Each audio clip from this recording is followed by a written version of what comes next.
right, welcome back to another entertainment roundup. I'm J77. Let's get right to the point. I might as well talk about a couple of stories that I have had in the back burner for a while. I'm going to start with Joan Rivers and some of the stuff that happened last week with her. As you guys probably know by now, Joan Rivers have walked off the set of CNN reporter.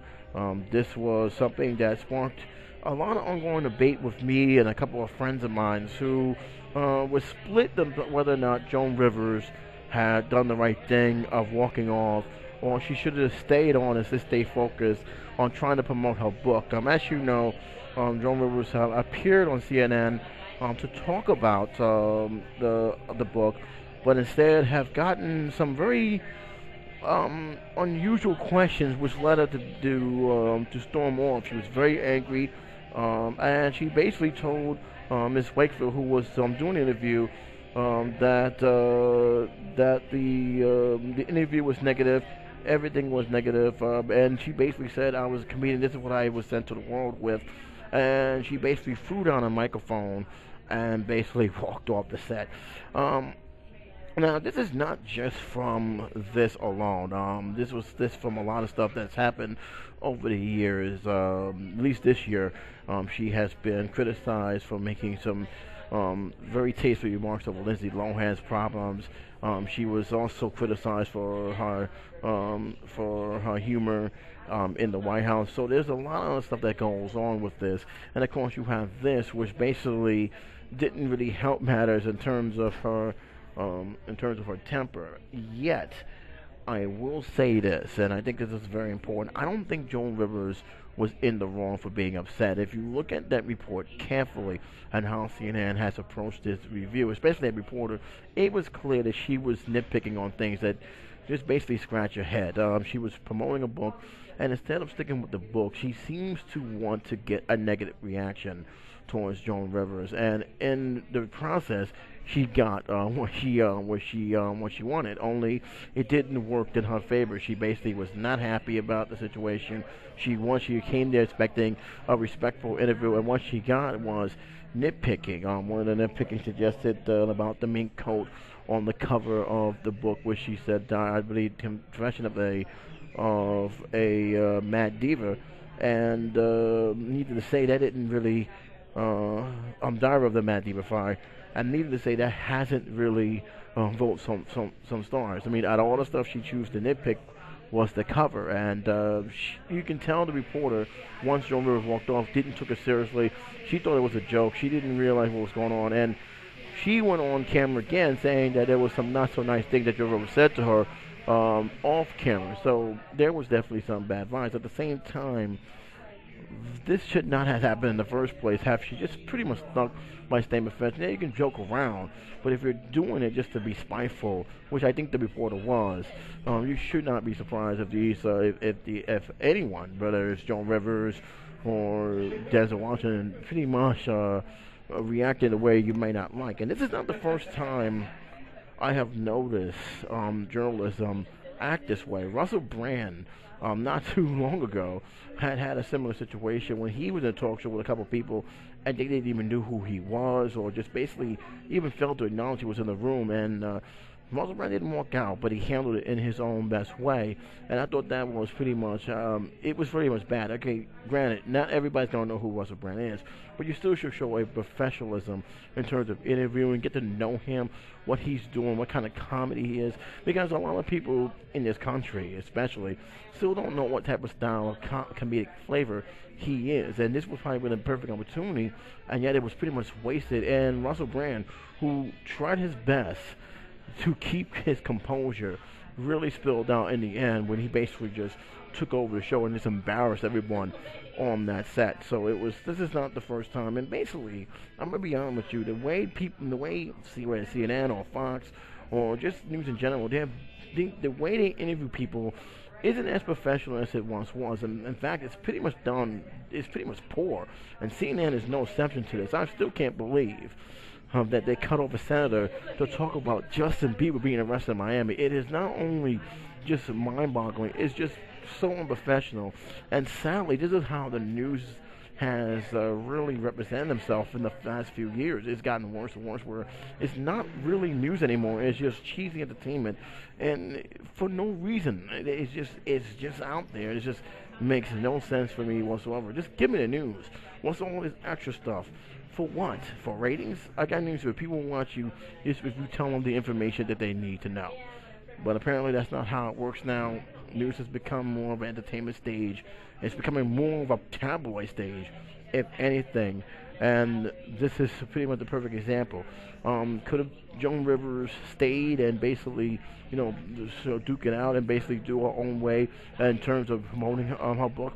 Of course she could have, but to me, with all the stuff that's going on with the media, how she was painted in the last last 7 months, 8 months, it wasn't no surprise that she just had enough with the way this reporter has been looking for any little thing to get on their skin, and she did. But to me, it could not have to be that way. I'll leave a link. You guys can take a look at it yourself. This is a very interesting story, and I'm going to move right on to a Yankee fan who is suing the Yankees, Major League Baseball, and ESPN for pretty much making fun of them and pretty much hurting his good name. Now, I'm not going to go too deep into the article, but I'm going to say right here what the major importance here. I will leave a link so you guys can read it in full. But it says that the Yankee fan has filed a $10 million lawsuit against ESPN, claiming they mocked him when he was caught on the national television sleeping. Andrew Roberts admitted admitted in court documents that he napped during the game against the Boston Red Sox on April 13th. This is where the incident happened. And also this argument said that the two announcers in question here pretty much made fun of him, calling him fatty, and said that he doesn't have no idea how the game works, basically questioning his loyalty to the game, especially after a home run was hit during that game. Basically, the article pretty much quote them saying this, and I'll read what it says here. Did he sleep through the college-bound homer? 45,000 people stand up and cheered as he slept through it. This is from one of the announcers, I believe Sherman, have said. The lawyers for this told the New York Post that we will settle this in court. His mom, Hans, said Rector is out of town and it can't be reached for comment. That's when just to get out of the situation. But here's the thing that bothers me about this. He said here he has suffered sustainable injury. This is from Rector, who's 26 years old. He said he's suffered sustainable injuries to his character and reputation and mental anguish, losses of future income, losses of earning capability. Now, down the road, I bring it to question for one reason. If you go to court with this, and I'm pretty sure they're all pushing forward to go to court with this, you have to really prove that you are going to lose future income. When they say future income, money that you have not even yet earned yet or may not earn, regardless of what happens in this game. Unless you got fired from a job because you was caught sleeping at a job, I don't see how this is going to affect your earning capabilities, whether you have a job or about to get a job, unless the job is going to take a baseball game that you went and paid a lot of money for as something of a detriment to your character. I don't see that being raised as a major concern, unless you guys who are listening to this audio, you guys tell me something differently and explain to me how this would. I'll be more on ears to hear it. I'd like to hear what you have to say about it, but I don't see this sticking in court. I will say this, though. I think that this is something that I think announcers need to stop doing, and this is something that a lot of announcers have done. Even Howard Stern have gotten caught with this, and he responded pretty much in the way Howard Stern did in his own radio station. Stop assuming that every fan is going to cheer the same way you have once was, or what other fans have once were. This is something that I always drive me nuts. Here's the reality. This is the full fact. If the guy paid $40 or $100 or $500 or whatever amount of money that he paid for that seat, if he paid for it, that's it. I mean, the Yankees don't care. The Yankees don't care if he sleeps for it. They got their money. They don't want to worry about him. They can care less. So I don't think the announcers should care too much. 45,000 people cheered. Okay, one person slept through it. No big deal. Move on. All right, I'm more concerned about empty seats that are so empty that it just drives you insane. Can't believe that there's many empty seats to the point where TV won't even show it. That's my concern. One guy sleeping through the game doesn't bother me. And I think they stuck through it too much, and they do this a lot lately, especially with fans, even celebrities. Jeff Van Gundy, oh man, he put his foot where his mouth was when he criticized Howard Stern. Howard Stern responded and pretty much one defending himself, which honestly I don't think he should defend himself on anything. But two, basically saying that he's basically just trashing Jeff Van Gundy over and over again. I think for the announcers, don't worry about what the fans are doing unless there's something very dangerous, and yeah, it needs to be brought to attention. But don't worry about the fans sleeping. He's sleeping, fine. Move on. Okay, he's sleeping. Move on. Let me hear what the game.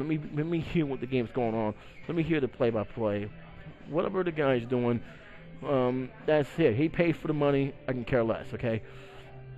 And to be rude about it, it's uncalled for. But as far as the lawsuit is concerned, I'm sorry, I just don't see this sticking unless he can prove without a shadow of doubt that he has suffered a loss of future income and loss of earning capabilities. This may not hold weight, especially when he's suing the Yankees, which the Yankees franchise have nothing to do with what the two announcers does, ESPN and Major League Baseball. Unless you're telling me that Major League Baseball, Yankees, and ESPN are directly responsible for what he's claiming is, I don't see this going through too much. I may be wrong. I'll keep you posted if there's any new developments, but I don't see this going any further. I'll leave a link. You guys can talk about it yourself. And moving right on. This is something that Star Wars fans pretty much know already. Harrison Ford has hurt himself doing filming of the new Star Wars film. The production have since been put on freeze. Now, this is after the broken leg was more serious than they thought, and they decided the best that they let him rest it out and shoot other scenes. So his scenes won't be done until later on afterwards. Now, the article here that I'll leave here says that the shooting will continue as planned as Ford recuperate. Now, let me remind you of something: how fans should not be stuck in a time capsule and not expect Harrison Ford to do the same thing Harrison Ford had once did at the age he is in. He's 71 years old, and granted, I know he's going to be in a new Expendable movie, which I have a bone to pick with, and I'll do that as a separate video because it's definitely something I want to talk about, but that's for another time. He's 71 years old, okay? Don't expect him to do things that he once did when he was in his 30s or 40s or even 50s for that matter.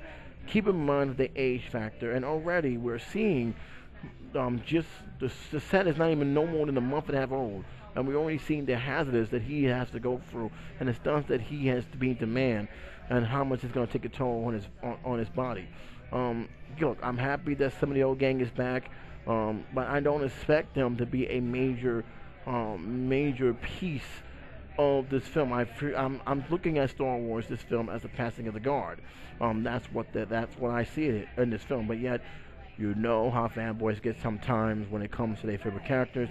They expect them to be the same as they once were 30 years ago. It's not going to happen. My major concern is, can he go through filming without any other injuries? And that is the whole thing about this. So far, it has been almost a week and a half, so he should be coming back on set to do his scenes. But you gotta be worried about him, if anything else, because of his age and because of his health. I mean, these are health hazard scenes he's doing, and one gotta be more careful about how he approached it, especially in this film. According to J.J. Abrams, according to a lot of people who are involved, he said that everything is still in good spirits, that Harrison Ford is in good, it's all, for this film, and I'm happy he's all for his film. I'm just hoping that people don't make the same mistake in thinking that he's going to be this way, just the same way he's going to be in the old Star Wars film, because a lot of people thought they was going to get the same Indiana Jones from the first three films, and that was one of the major factors why people was disappointed of that film. You may have a different opinion. I'd like to hear what you have to say. I'm moving on. Like I said, I was going to talk about the Expendables 3 on this audio. I decided to hold back. I am going to talk about something else here that's in New York.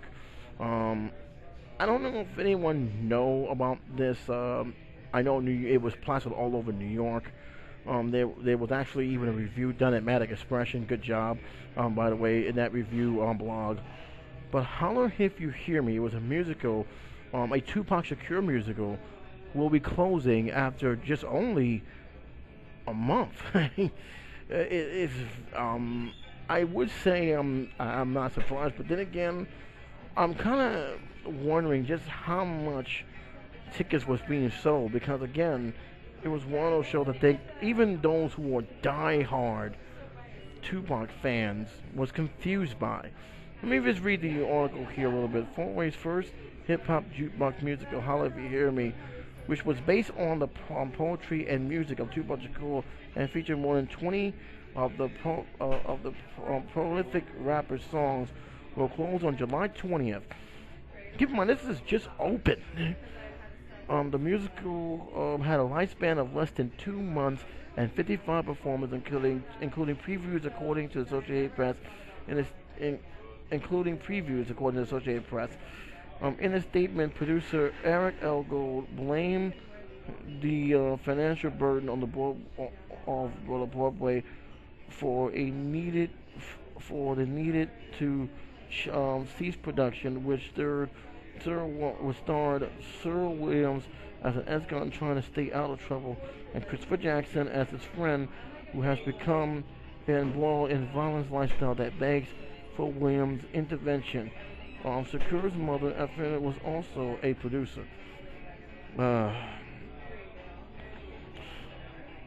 This is also said. Associated Press also reports that the production financial problems began as soon as it debuted last week. It drew in a mere $150,000 in ticket sales, compared to the potential $917,000 ticket sales will bring in, accounting for less than 17% of this projected goal. Deep discounting to fill the tickets, to fill the theaters, had forced it to become Broadway's best deal, with an average ticket price of $38.44. Now, that is actually a good deal, and I'll tell you why. The average ticket starts out at $50, $60, and it climbs up to almost $1,000 plus. So you get that ticket deal. That's a steal right there, and I can see why this thing wasn't going to last long. Okay, this is what the Rolling Stone reviews have said. I'm gonna read this because I think it's very important. The Rolling Stone reviews of the production said that the performance ranged from disconcerting a duet version of "Me Against the World" to the trumpet with William delivering a singing note. Perfect swell range. Holler If You Hear Me. While the idea of hearing secure music sung as well as the rapper might sound odd on paper, it made sense in a future words. 3 songs in the musical include How They Hear Me, California Love, and Unconditional Love is still available for streaming. Okay, so in case you guys want to check it out, you guys can look at it. Again, when I first heard of this show, because it took the place of Annie, which ran for almost 2 years, my first reaction was, I wonder what this was, and then I realized it was a Tupac musical. The first thing I'm asking myself is, how are they promoting it? Because, to be honest with you, this was not well promoted in major areas. And again, a lot of people didn't know what to think of this show. Was it Tupac's story, or was it something else? And I think the fact that nobody really know where it was going really kept it away. And again, anytime you see a $38 ticket, most likely they're not doing too well and ticket revenue. I'll leave a link so you guys can check it out yourself. But it is something that I'm kind of surprised by. I'm kind of shocked that it actually happened. And wow. It actually lasted shorter than first dates, and first dates lasted a pretty good. I think 4 months before it was closed down. But again, I can't say having Broadway shows like that is a risk. It's a very big risk, and you have to impress early. If you don't impress early, they won't keep you long. There's really not a margin for patience when it comes to Broadway shows. Either you make it or you don't. If you don't, you will be closed down, which is something we've seen with Big Fish, we've seen with First Dates, and we were seeing with shows that didn't even get off the ground. So I'll leave a link. You guys can comment on it. I'd like to hear what your opinion on it. Before I close shop, I wanted to talk about, because I promised a friend I will talk about it. Tracy Morgan is out of rehab. He has talked to the press. He still hasn't 100% yet, but he is in good spirits. He's using crutches right now, as you can imagine.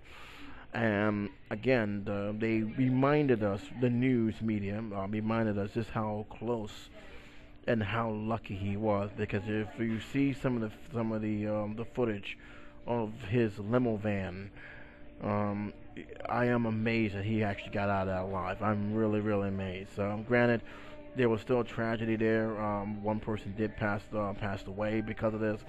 And according to reports now, Tracy Morgan is suing, I believe, Walmart for the incident. Now, how much has been said in the court papers is not really retelling, but he is taking him to court after he had sustained injuries from their truck after being slammed. Again, I'm glad he's speaking. I'm glad he's okay. As for any comeback in terms of movies or comedy, I don't think that's in his mind right now. I'm pretty sure he had scheduled appearances which has been canceled, as rightfully so. But to me, when I hear stories like that, I really hang on to that, because it's a solid reminder of how things could end just like in an instant. As for the lawsuit, I don't know what's going to happen. I'm pretty sure, because of what has happened and because of the laws that New York and other states are trying to push now, because of this incident, I think Walmart will not pursue this in court. I think they're going to settle, but who knows? They may actually not settle, but and probably push it through. But from what I've been gathering here, they may want to just settle this and just leave quietly and tonight, because a lot of stuff did happen and a lot of laws are trying to be pushed because of that. As for LeBron James, this is the last thing I'll say. It is, am I surprised that he's going back to Cleveland? Not really. I had a feeling after days of hearing LeBron's name, I was not shocked that he left Miami. I felt if he wanted to stay with Miami, he would have signed already. He would have signed with a max deal already. It wouldn't be waste no time. And after hearing Cleveland's name show up too often, it was pretty evident that he wanted to come back. He did a nice essay about it, explaining his reasons. Now, he signed for 2 years, but that's because of the collective bargaining agreement that's coming up soon, his new CBA. But to me, it's pretty much, I think he just misses home. I really do. I think he wanted to come back, and that's it. I don't have a problem with him doing that. I know a lot of people felt that the Cleveland fans don't deserve it. But let's be honest, I never thought of Cleveland being a bad sports town. I actually thought there's a lot of fans who love the Indians, a lot of fans who love the Browns. I know that people lost their minds when the original Browns left, and there's a lot of people who actually like the Cavs. And I think that it's just a matter of getting star power and to come to the state, come to that city, which for some reason they don't want to come there. But this may all change. I mean, they have this quarterback that has potential if he can keep his head focused and not get himself out of trouble. I know you got LeBron James, and I wish him nothing but luck. Again, a lot of people they're still upset that he didn't come to New York, but to be honest with you, I never really thought he was going to be a New Yorker. I felt that he was going to either go with somewhere that's less media pressure, or he's going to stay where he is. And he went to a team that has less media pressure. And when I say less media pressure, New York has pretty much every media across the globe. Miami, not so much. So the pressure of him being in the spotlight constantly, being pushed by media constantly, is far less significant than being in New York. And the same goes with Cleveland. So I don't have a problem with that. I think that he made the right choice, in my opinion. And if anything, it just evens the playing field throughout the Eastern Conference, which, let's be honest, has been pretty much a one-team show all throughout these 4 years. There really hasn't been a team that actually overtaken the Heat. Indiana had a chance, and they even had a chance this year, and I don't know what happened throughout the remaining of the season, but that's how that works.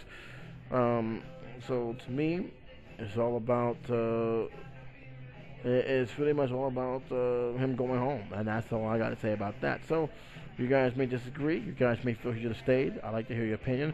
I'd like to hear your opinion to all the stories that I've talked about. And please, by all means, bring your feedback in the comment section. Until then, this is J77 saying take care, be safe, and I'll talk to you soon.